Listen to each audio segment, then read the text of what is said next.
Okay, so I just wanted to do a quick tutorial on WordSwag. This is an app that you can use to capture or make different pictures with different texts. It has a lot of different options and a lot of them are pretty cute. So I'm going to make a Bible verse one this morning. Let me just get my Bible app to work. Okay. So I get like a Bible verse every morning, and lately what I've been doing is I've been taking a screenshot of the picture that comes along with it, and then I just crop it down and then hit save. So that's going to be my picture. Then I'm going to go to this Bible verse.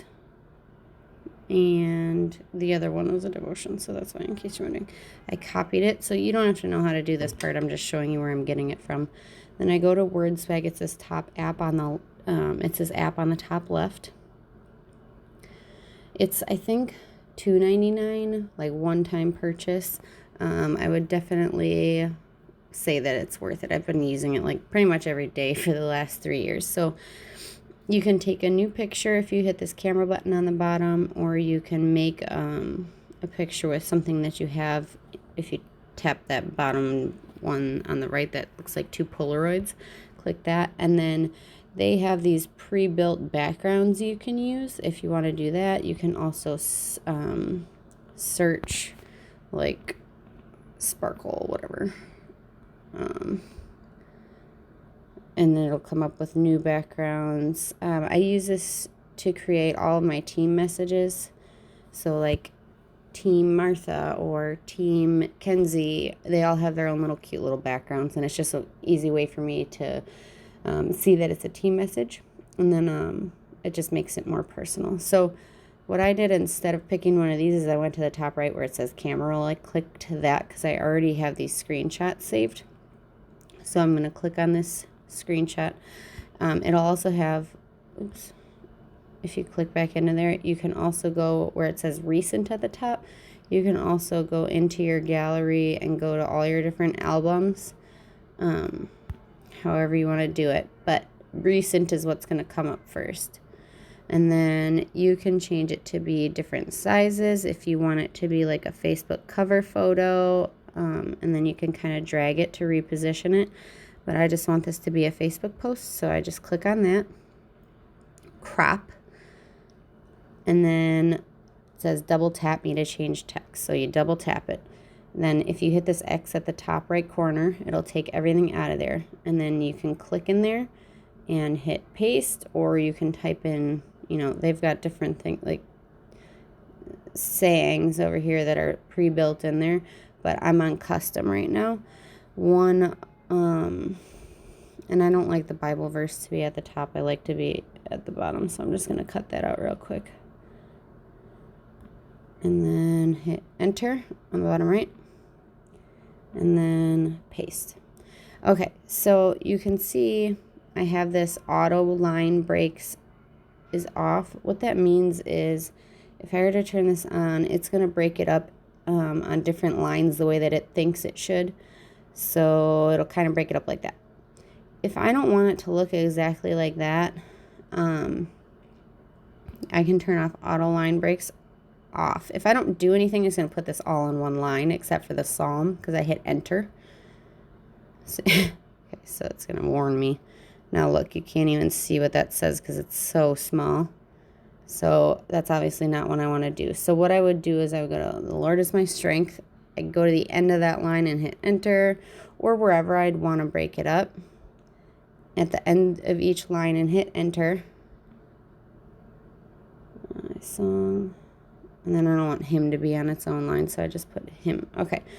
So what that's going to do is it's going to break it up like that, or however I wanted to do it. And then again, like I said, and then double tap on them if you want to change it. But you could also do the auto line breaks on, but sometimes it doesn't line it up the way that I want, so I just have it off, and then I manually put the line breaks where I want it. So then you hit save and close. When you're like selected on this one, you can go down here, change the font Sometimes it doesn't work depending upon the picture. This one I don't really. So say I pick this one, and I'm going to change the color so that it's a little darker. This isn't great because it's like doesn't show up very well. But if I click back on style down here and I hit this, I can, oh, this one doesn't change very much. Okay, let's try that one. Wild and free. So if I hit this dice down here on the bottom, it'll kind of like randomly change the alignment or whatever. And some of them change more than others. Like where's the wet paint one? This one change, you can change this one a lot. They'll turn out very, very different. And then changing the color, there are tons of different colors in here. This one like changes color as it goes down. There's metallic-y ones, gold. And then, so just play around with it. I'm pretty sure all of these are just, well, these aren't even easy. They're hard to see. Pretty sure all of these are included with your order. And again, like I said, like some of these are not going to show up very well depending on like how you depending on the background on your picture. I don't mind this. I feel like I kind of like that better. It doesn't show up perfectly, but just for the sake of doing it, let's do that. If you want to add on a new word, you hit this plus arrow at the top, and then you double tap again, and then you can type amber, or whatever you want to type. And then each one of these is movable and changeable as long as you tap on it first. I'm going to take that off just because I don't really want it on there. I just wanted to show you.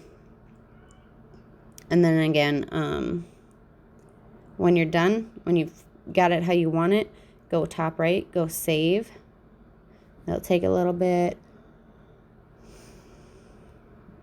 And then when you go to like post it, you just go to photo. It'll be one of the top ones if you use it right away. Next. And this is going to be my post. So I'll just put that up. So anyway, I hope that helps. This one a little longer than I had hoped for, but that should be it. Thanks.